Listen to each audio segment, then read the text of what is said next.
Welcome and thanks for viewing my blog. For today's video post, I'll be talking about the next installment of Generation on a Tightrope, specifically Chapter 3, which discusses life outside the classroom for today's millennial students.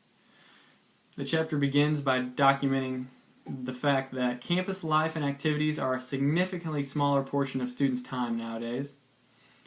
There's a chart included which discusses some of the activities that are commonly provided at colleges and the percentages of students who attend these or take advantage of these activities.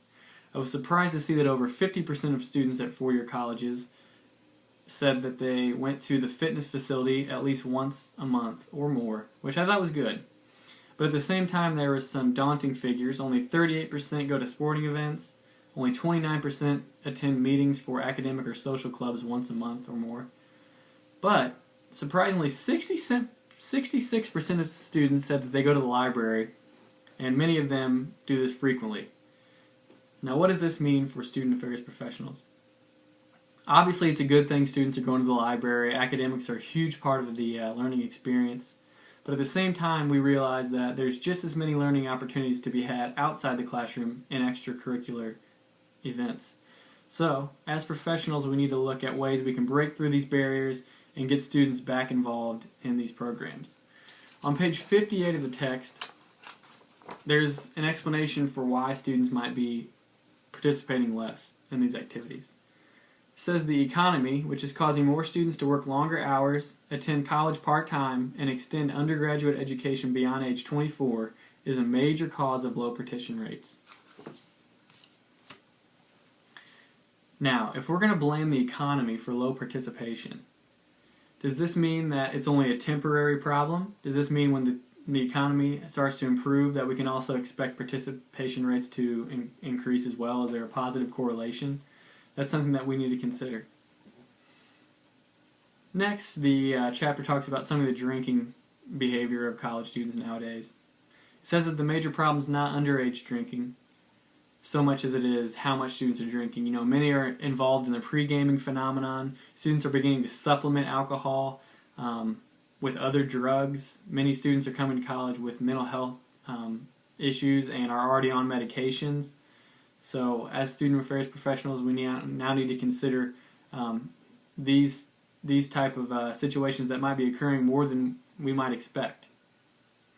It also discusses how students are beginning to use alcohol with other activities that would be fun without alcohol. They're using alcohol not only to go to parties, but getting drunk before athletic events, before campus activities. And I think as student affairs professionals, we need to look at how we can break through these barriers and myths and get students back involved in dry activities, back involved in activities that are alcohol-free. Moving on, the chapter talked a little bit about the sexual behavior of today's college students. As one might expect, most of the chapter had a theme of, sex is becoming more of a recreational activity for students. There's not necessarily as much love or passion involved. It's kind of just a hookup phenomenon. But interestingly, on page 66, one student says this is actually different on her campus. She says that on her campus, you can be extremely romantic. There are special occasions, and senior couples who met on freshman year on campus can be seen holding hands walking through campus together. This might have seemed out of the ordinary, especially when comparing it to the rest of the chapter, but it didn't surprise me because I had a friend attend a Southern University small private institution in the Bible Belt area, and this was exactly how the culture was at this institution. It was very common and almost expected that students coming out of high school that attended this university would meet someone freshman year, date them throughout college, and then many go on to marry each other later on in life, sometimes at a young age.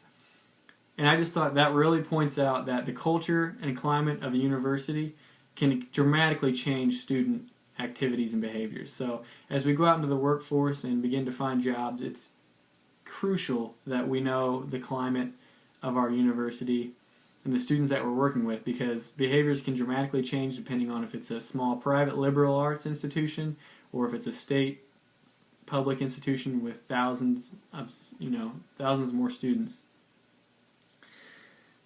So those are a little bit of the topics that I wanted to address with Chapter 3.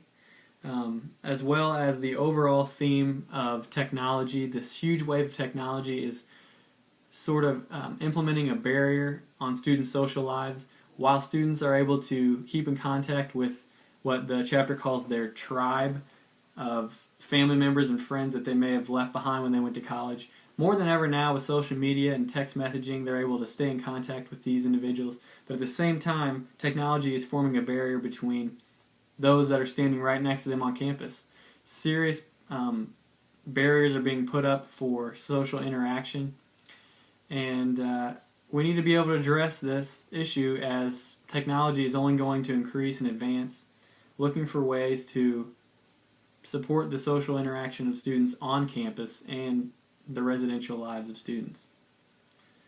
So that's pretty much the main topics I wanted to cover for Chapter 3. I appreciate you again watching my video post, and continue to look for my posts. Thanks.